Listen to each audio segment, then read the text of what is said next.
Ciao a tutti, benvenuti a Il Cuore d'Italia. Oggi vi porterò indietro nel tempo, tra le calli e i canali di Venezia, quando la città era una porta aperta sul mare e sul mondo. Da qui partì un giovane destinato a vivere una delle avventure più incredibili della storia. Ma chi era davvero questo ragazzo veneziano? Un mercante tra tanti, o un viaggiatore capace di cambiare per sempre lo sguardo dell'Europa verso l'Oriente? Questa è la storia di Marco Polo. È qui che comincia il nostro viaggio, seguendo le sue orme tra sogni, scoperte e racconti senza confini. Siamo nella Venezia del 200, una città unica al mondo. I canali brillano al sole come specchi d'acqua e le gondole scivolano lente tra ponti e palazzi decorati.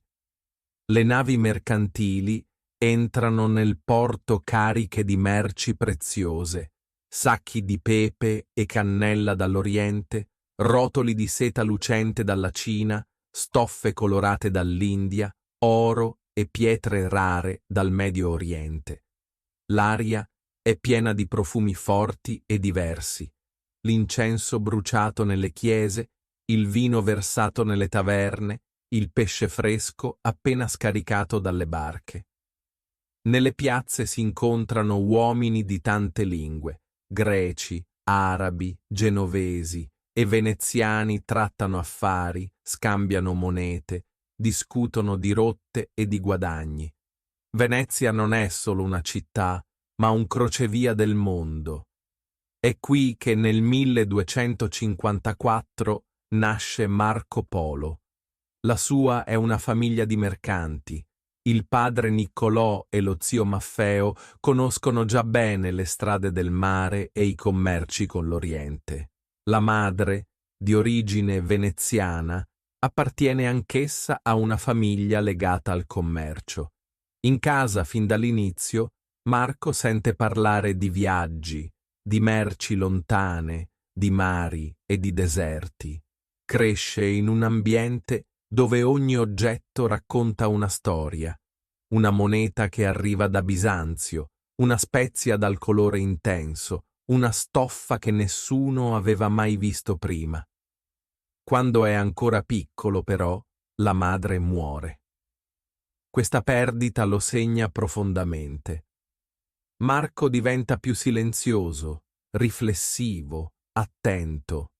Non trova conforto nei giochi dei coetanei, ma nelle storie che ascolta dai mercanti di passaggio e nelle parole del padre e dello zio. È a loro che si lega con forza. Niccolò e Maffeo diventano non solo guide familiari, ma anche esempi di vita, uomini che hanno visto terre lontane e che parlano del mondo con occhi pieni di esperienza. Grazie a loro, Marco capisce presto che Venezia non è soltanto il luogo dove è nato, ma una finestra spalancata sull'infinito. Fin da piccolo mostra una curiosità inesauribile. Si ferma per ore ai moli a osservare i marinai che caricano le navi, guarda le vele bianche che si allontanano all'orizzonte, immagina cosa ci sia oltre quel confine di acqua. Ogni dettaglio lo affascina, il rumore dei remi, il grido dei mercanti che chiamano i clienti, il suono delle campane che scandisce il tempo della città. Nelle botteghe di Rialto tocca le stoffe leggere come l'acqua, assaggia spezie dal sapore forte, osserva con stupore oggetti sconosciuti. Ogni racconto di viaggio acceso davanti a lui è una fiamma che alimenta la sua fantasia.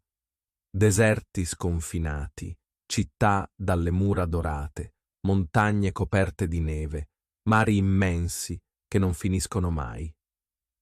Quando il padre e lo zio ripartono per i loro commerci, Marco resta a Venezia, ma il suo cuore viaggia con loro.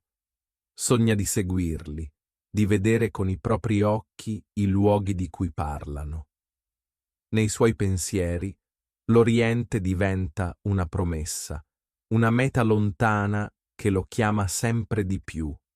Non sa ancora che un giorno la sua vita cambierà per sempre, ma già da ragazzo sente che il destino non lo vuole fermo tra le calli e i ponti della sua città.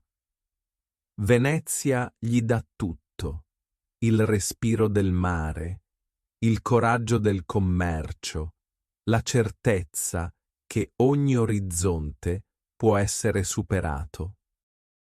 Gli anni passano e finalmente il sogno di Marco diventa realtà. Nel 1271, a soli 17 anni, parte da Venezia insieme al padre Niccolò e allo zio Maffeo.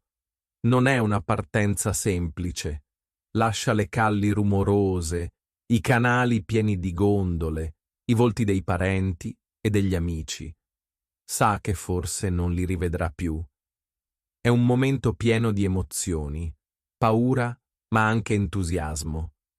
Davanti a lui c'è un orizzonte che lo chiama con forza irresistibile.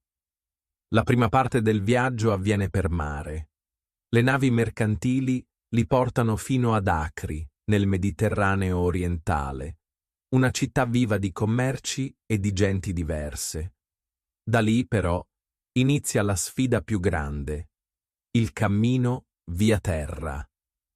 Entrano in una carovana fatta di mercanti, cavalli e cammelli, pronta ad attraversare strade lunghe e difficili verso l'Oriente. Passano per la Siria, attraversando città come Antiochia e Aleppo. I mercati sono enormi: banchi pieni di spezie, tessuti colorati, frutti mai visti prima. Marco osserva tutto con occhi attenti. Annota nella memoria le lingue nuove, i gesti dei mercanti, i profumi che riempiono l'aria. Per lui ogni giornata è una lezione. Poi arrivano in Persia. I paesaggi cambiano radicalmente. Montagne altissime, deserti aridi, villaggi nascosti tra le oasi. Le strade sono dure, ma i palazzi decorati e i giardini profumati sorprendono Marco. Resta colpito dalle moschee, con le cupole azzurre, e dai tappeti che sembrano quadri pieni di vita. Ma il viaggio non è facile. Il caldo bruciante di giorno, il freddo pungente di notte e la sete mettono tutti alla prova. Superata la Persia, li attende la prova più dura: il deserto del Gobi. È un mare infinito di sabbia e pietre, dove il vento cambia le dune ogni giorno. Il silenzio è assoluto, interrotto solo dal passo lento dei cammelli. Marco sente la fatica e la polvere sul viso, ma nelle notti limpide, alzando gli occhi, vede milioni di stelle brillare e prova un'emozione profonda. È come se il mondo intero si aprisse davanti a lui. Il viaggio dura anni. Attraversano fiumi larghi come mari, montagne coperte di neve, città sconosciute. Ogni confine superato è una conquista. Ogni incontro con popoli diversi è una nuova scoperta. Marco ascolta, osserva, impara. Nonostante la stanchezza, cresce in lui la certezza di trovarsi in un'avventura unica, che nessuno a Venezia avrebbe mai potuto immaginare fino in fondo. Finalmente, dopo migliaia di chilometri percorsi, i tre viaggiatori raggiungono una meta che sembra un sogno: la corte del Gran Khan, in Cina. Davanti a Marco si apre un mondo completamente nuovo, con città immense, ponti grandiosi e una cultura che non assomiglia a nulla di ciò che conosceva in Europa. È l'inizio di un capitolo straordinario che lo trasformerà da giovane mercante a testimone di un impero vastissimo. Entrare alla corte di Kublai Khan nel 1275 È come varcare la soglia di un altro universo. Marco ha circa 21 anni quando, dopo anni di viaggio, arriva finalmente a Cambaluc, l'attuale Pechino. I palazzi sono enormi, costruiti con legni pregiati e tetti coperti di tegole colorate che brillano al sole. I giardini sembrano opere d'arte, stagni pieni di pesci, ponti arcuati, fiori profumati che cambiano a seconda delle stagioni. Marco resta incantato dai dettagli, dalle tende di seta che oscillano leggere al vento, alle sale immense dove il Gran Khan riceve ambasciatori e mercanti provenienti da ogni angolo dell'Asia. È chiaro che qui il potere non è solo forza, ma anche splendore e organizzazione. Proprio grazie ai rapporti di fiducia che suo padre Niccolò e lo zio Maffeo avevano saputo costruire nei viaggi precedenti, Marco non viene visto come un estraneo qualsiasi. Kublai Khan, nipote del celebre Genghis Khan, governa un impero vastissimo che si estende dalla Cina fino al Medio Oriente, e quando incontra il giovane veneziano resta colpito dalla sua vivacità e dal modo attento con cui osserva tutto. Non lo considera soltanto un ragazzo al seguito della famiglia, ma lo accoglie come qualcuno capace di capire e di raccontare. Per questo decide di dargli fiducia e di mandarlo come inviato in diverse province. Tra il 1275 e il 1291, Marco percorre migliaia di chilometri all'interno dell'impero.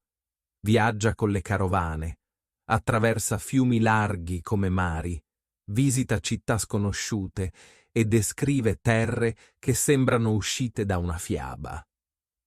Durante questi viaggi vede cose che in Europa nessuno può immaginare. Scopre che i cinesi usano banconote di carta al posto delle monete di metallo, un'idea che in Occidente arriverà solo secoli dopo. Nei mercati osserva spezie profumate, pietre preziose, stoffe leggere e luminose come acqua. Assiste a spettacoli di fuochi che bruciano grazie a una pietra nera, il carbone, e resta meravigliato dalla polvere da sparo che produce lampi e rumori assordanti. Nota anche l'uso della bussola, strumento che permette ai marinai di orientarsi meglio in mare. Marco impara a conoscere non solo l'impero, ma anche la sua cultura. Si avvicina alla lingua, partecipa a banchetti dove assaggia riso, tè, zuppe speziate, cibi molto diversi da quelli della sua Venezia. Racconta delle feste popolari, delle cerimonie solenni, dei giochi che animano le piazze. Ammira l'abilità degli artigiani cinesi, capaci di costruire ponti di pietra lunghissimi e città ordinate con strade dritte e mercati ricchi di vita. Gli anni trascorsi alla corte del Gran Khan trasformano Marco in un uomo nuovo. Non è più solo il figlio di un mercante veneziano, ma un testimone privilegiato di un impero che nessun europeo aveva mai visto da così vicino. Per lui è un onore servire il Khan, ma sente anche la responsabilità di portare un giorno in Europa il racconto di tutto ciò che ha vissuto.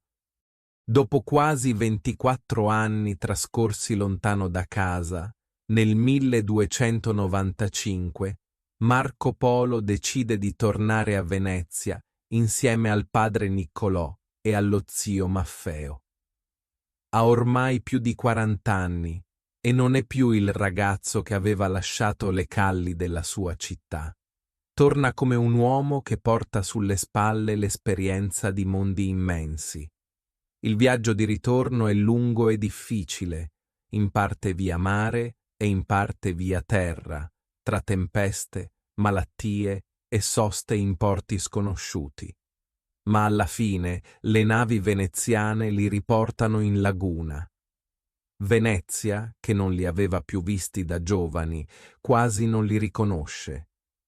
La gente resta colpita dai loro abiti orientali, dai gioielli e dalle pietre preziose che portano con sé, simboli di un'avventura che sembra incredibile.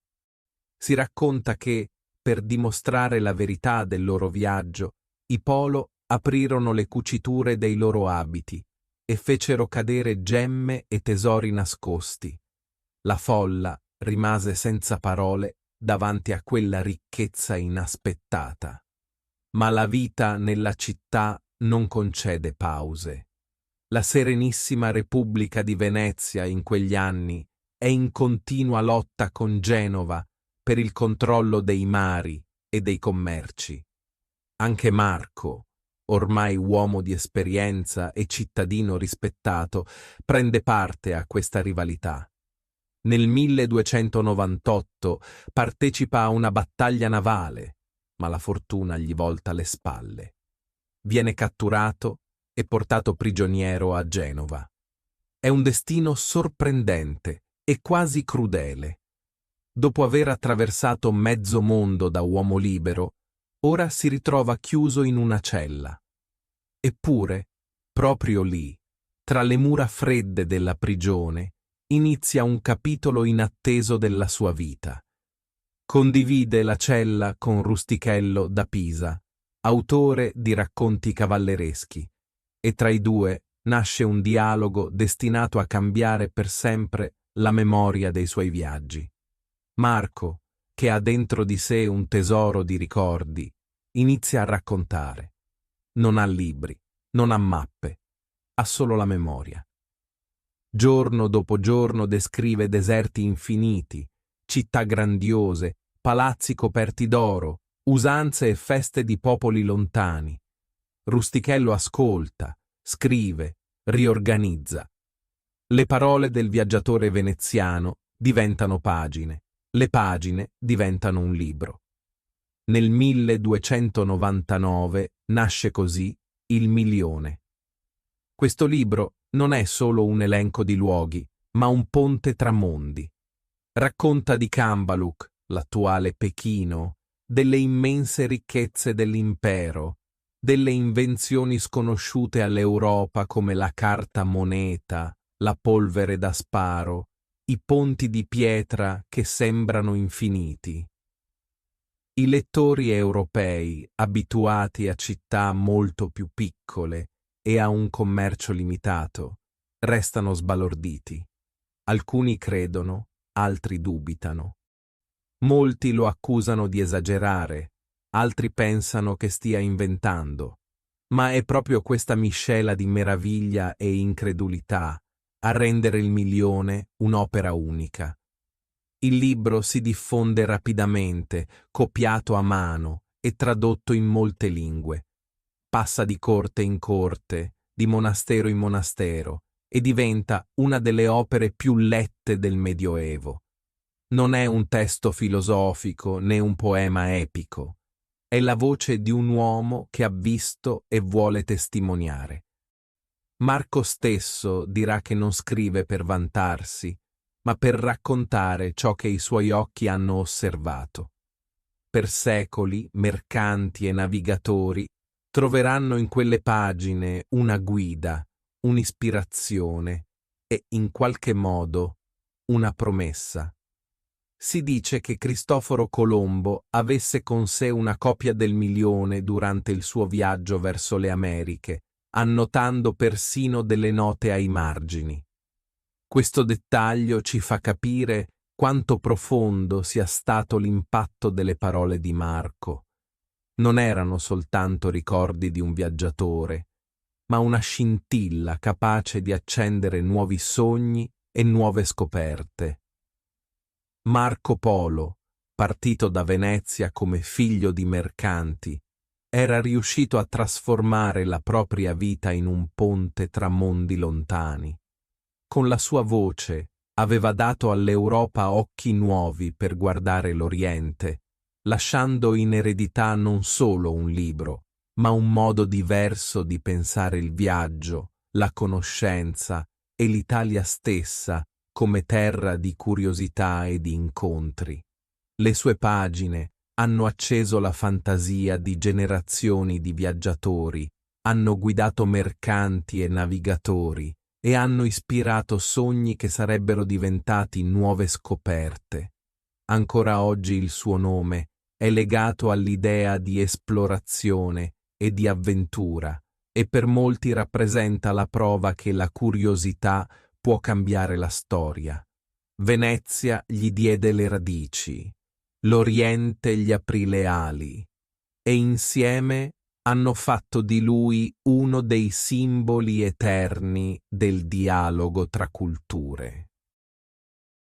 Così finisce la nostra storia di oggi. La vita di Marco Polo ci insegna che la curiosità può diventare una forza capace di cambiare il mondo. Partito da Venezia come figlio di mercanti, ha avuto il coraggio di varcare confini che nessuno aveva mai osato attraversare. Con i suoi occhi attenti e le sue parole ha portato in Europa immagini, idee e conoscenze che hanno aperto nuove strade al commercio, alla cultura e alla visione del futuro. Il suo lascito non è soltanto un libro pieno di racconti meravigliosi, è un invito a guardare sempre oltre l'orizzonte, a credere che l'incontro con l'altro arricchisca e che la sete di sapere sia una delle ricchezze più grandi dell'umanità. Marco Polo ci ricorda che ogni viaggio, piccolo o grande, è un modo per crescere, per imparare e per lasciare un segno nella storia. Se vuoi continuare a scoprire i protagonisti, i luoghi e le tradizioni che raccontano l'anima dell'Italia, resta con noi. Ogni settimana un nuovo viaggio ti aspetta, qui su Il Cuore d'Italia.